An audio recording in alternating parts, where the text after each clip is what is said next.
Hi, my name is John Daigle. I'm with Titan Outlet in Moorhead, and I'm going to show you what I look for when I inspect a Case TR320 skid steer.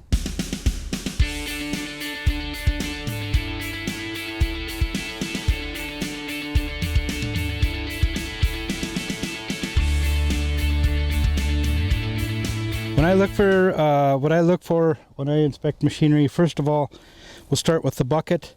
I check to see how worn it is on the edges. You can tell how much use it's had. If it's worn really thin here, there's a good chance that the underside is probably worn very thin as well. I check the cutting edge, and if you look on the back side of the cutting edge, you can see if it's on the new side or not. This one here is new on the back side. You can see by the shape. On the front side, it's still in pretty good condition. I would guesstimate this at about 90% remaining. It hasn't been turned yet. I check for cracks and whatever else you can see, bent sides. The other thing is in the coupler area, as far as loader linkage goes, I look for looseness in these pins here, or this particular joint. I look for looseness in the cylinders. I check for looseness in the quick coupler.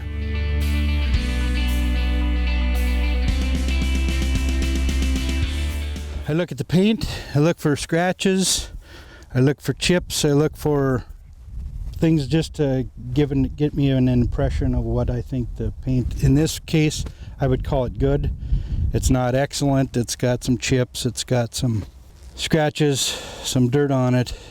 Moving around, you can see there again, get back to the paint condition. You can see that it's been scuffed and scratched and stuff like that. It's to be expected, especially on skid steers. They take a lot of abuse.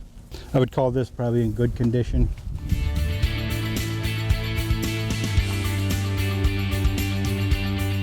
Depending on what it is, if it's a skid steer with wheels or a skid steer with tracks, you'll obviously are looking for different things. I look for the roller condition to see how those are, or the thickness. If they're worn out really bad, the thickness here will be really thin. I check the sprockets to see the wear on those. I check for leaks in the final drives. Check the idlers there again to see what kind of thickness there is. I also look for leaks if there's any. Some of these, like on a dozer, these rollers are oil sealed, and so if that seal is bad, you'll be able to see some leaks on the rollers. I look at the track. You kind of have to have an idea of what it looks like new so that you can judge the condition. This one I would say is probably about 95%.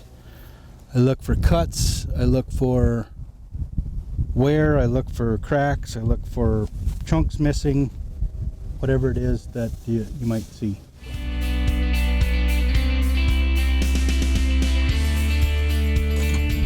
In the engine area, I like to open up the thing and look at the condition of the radiator and the coolers.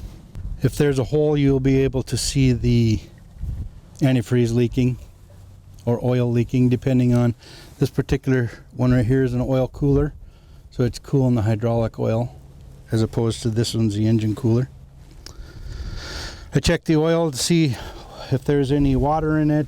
Without getting too deep into it, I look around for leaks. Sometimes there's fuel leaks. You could see injectors leaking, or maybe a fuel line leaking, or sometimes you can see hydraulic leaks or water leaks or any kind of leaks that potentially you can see wetness. Or the other thing is, it's a good idea to take out the air filter just to see how clean or dirty that is. If it's packed tight with dirt, you know that the machine has not been well maintained.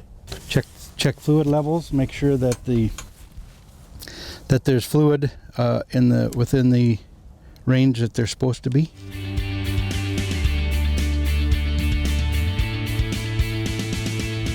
I mentioned before I check the tightness of the pins and bushings on all the cylinders, or all the joints for that matter. Here you've got a boom anchor point big in the back, you know, that can get loose if it's not maintained or greased.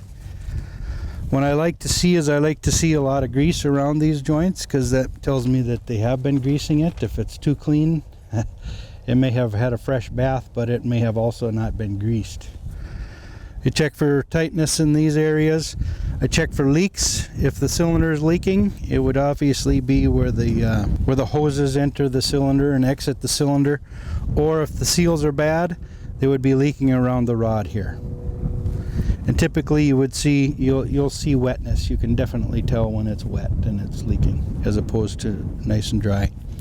I check the hoses, check to see that they're in good condition and not bent up or frayed or leaking. The hoses are a real good place to find leaks.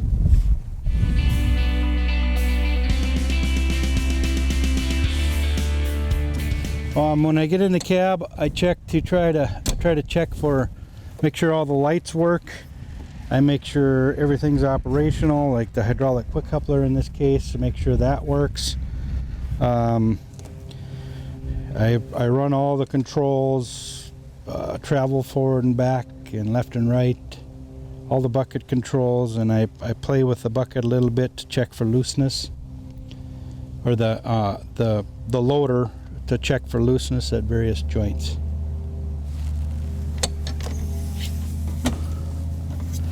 Check to make sure that the wipers work. Check to see if what kind of condition the seat's in. I check to see how clean or dirty it is. Try to make sure the controls work. I just check to make sure everything is working like it should. Check for the ROPS to make sure that there's no damage on it. If it's been tipped over or something like that and it's damaged in any way, that's a big fat no-no that needs to be inspected and dealt with. I check the glass, make sure all the glass is good, make sure that the windows slide like they're supposed to, open and close.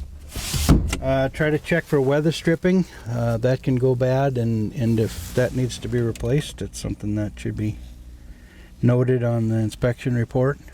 Again, I check the controls, make sure everything's operational.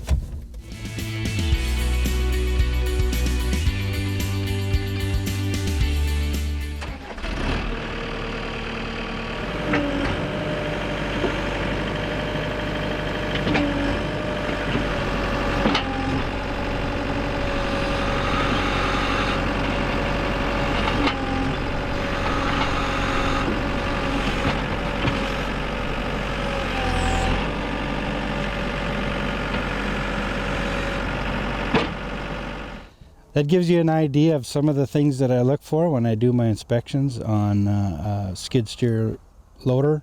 And thank you. I'm John Daigle with the Titan Outlet in Moorhead, and thank you for watching.